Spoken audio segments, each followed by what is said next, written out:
La formation des prestataires des services de santé des centres publics organisés par l'ABMS s'est poursuivie du 4 au 7 septembre 2018 à Parakou avec des participants des communes de Natitengu, Bukumbe, Tchaourou, Tukuntuna. L'objectif de cette formation n'a pas varié. Armer la trentaine de participants de compétences et techniques pour une meilleure prise en charge et un accompagnement des adolescents et jeunes en termes de services de santé adaptés à leurs différents besoins dans les différentes zones sanitaires que couvre le projet de promotion de la santé et droits sexuels reproductifs au Bénin, piloté par le consortium ABMS, ABPF, CARE, Bénin Togo. C'est une formation qui devrait venir très tôt pour nous aider, nous les jeunes, dans la prise en charge de nos compères, c'est-à-dire des jeunes. Nous avons toujours pris le temps, le DSU sur les comprimés, pensant qu'en restant dans nos formations sanitaires, nous pensons déjà contribuer efficacement à régler le problème de sexualité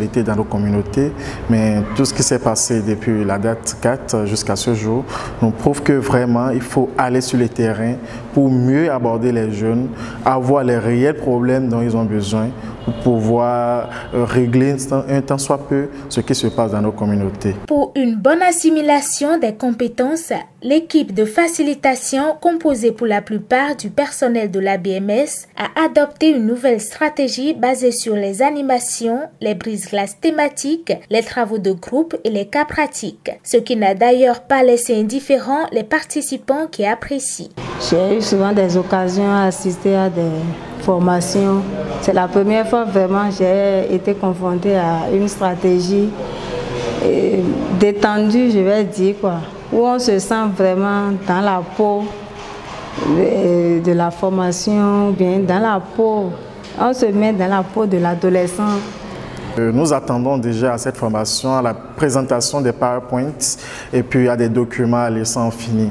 Mais nous avons compris finalement que tout ne vient pas du facilitateur, mais c'est vraiment une stratégie utilisée pour amener nous-mêmes à accoucher ce qu'on devrait faire normalement. Après une telle formation, l'une des prochaines étapes reste la mise en pratique des techniques et autres aptitudes acquises au cours des différentes sessions. En tant que médecin coordonnateur de la zone, nous allons superviser nos différents collaborateurs qui ont assisté à la formation dans l'application et voir dans quelle mesure nous allons pouvoir les accompagner dans l'application de leurs tâches. On ne va pas rester assis avec les documents dans les centres de santé et attendre que les jeunes viennent vers nous.